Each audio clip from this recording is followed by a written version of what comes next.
This might be one of my favorite episodes of Lovecraft Country yet. I will dive into spoilers very soon, but before we do, go ahead and hit that subscribe button. I'm Leo Rydell here from Geekly Goods, everybody, where we talk the latest in movies, TV shows with a sprinkle of anime and gaming. So come on back if you like that content, and let's talk about this latest episode of Lovecraft Country, because I'm gonna be real with you guys. I shed some tears in this episode. Spoiler warning, the end of this episode depicts the Tulsa race massacre of 1921, and it hit me, y'all. Like, this hit me so hard. I won't even begin to dive too deep into that until later on in the review, but let's start at the beginning. I mean, look, Christina is tricking Ruby. She has her wrapped around her finger. She seriously is manipulating Ruby to be against Tick and Montrose and Letty. And man, it's not looking good for Tick, because as we know from the previous episode, he is supposed to die in the autumn equinox. Autumn equinox, right? The autumnal equinox. I was like, I don't know what that's called, but he is supposed to unfortunately bite the dust because Christina has to use his blood in order to become immortal, essentially. And oh my goodness, like, she is Team Christina, which she shouldn't be. I mean, come on, like, she is Letty's sister. Atticus is definitely in trouble here. And he seems so willing to, you know, go into this to save Dee.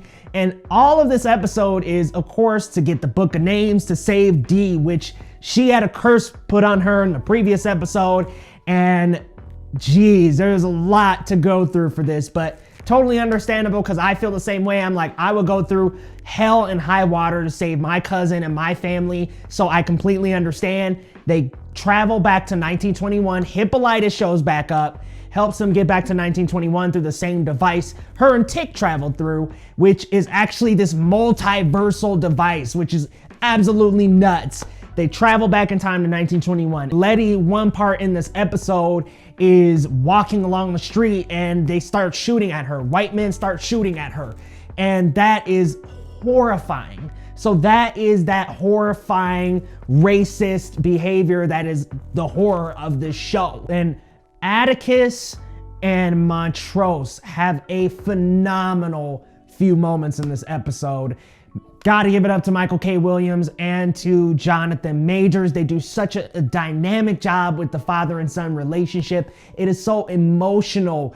Through Tick being able to witness these things in his father's life, where he was denying the fact where he was gay to an early gay lover. And it was very sad for him to see that with his dad, and for his dad to have to let that go, because unfortunately in the episode, and this is one more spoiler warning, his first lover does end up getting killed by white men. And it's so sad, because the Tulsa race riots are happening and they're trying to get the Book of Names.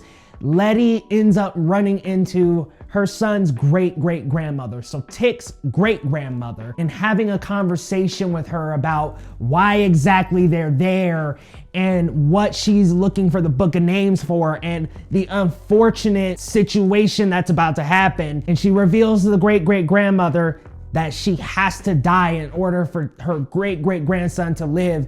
And she takes Letty's hand and she starts praying as she's burning alive in order to allow her great-great-grandson to live. Honestly, that's some television that blew my head wide open. I shed tears at that moment. I did not see that coming. I had no idea they were going to go that way, but seeing Letty talk to the great-great-grandmother of her child, there was just so much power behind that scene. And it makes me want to go back and talk to my great-great-great-great-grandmother and ask her how the race relations were at that time, because bullets were flying through the window, they were burning houses down, and the Tulsa massacre is such a tragic event, and the way it's depicted here is very realistic feeling.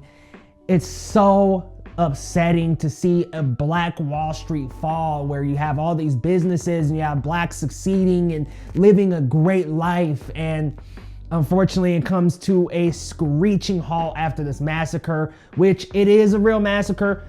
Definitely look it up, do some research. It is very unfortunate that this happened.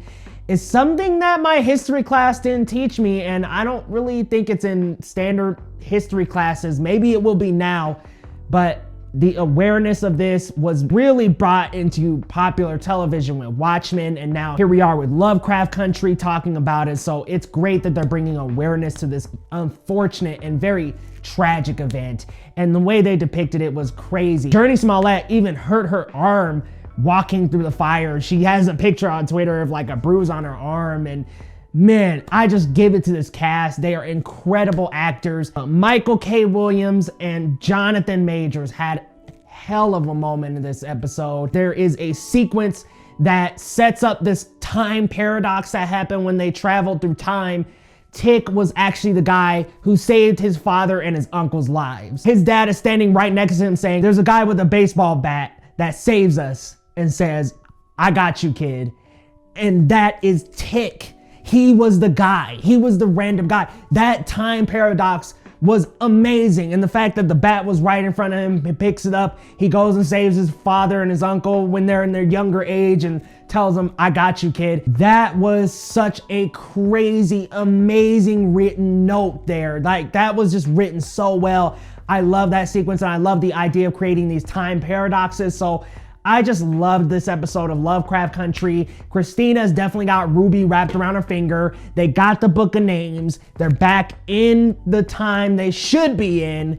Things seem to be going well, but I'm wondering where we're going next episode. I'm wondering where we're going with that autumnal equinox, because unfortunately it doesn't sound good for our boy Tick. But y'all let me know, what are your theories down in the comments? What did you think about this episode? Because wow, what an emotional episode. I loved this episode of Lovecraft Country, and I am hoping the finale is just as good, if not better. So let me know your thoughts down in the comments, your predictions, what you thought. Let me know, guys, and we will see you next time on Geekly Goods.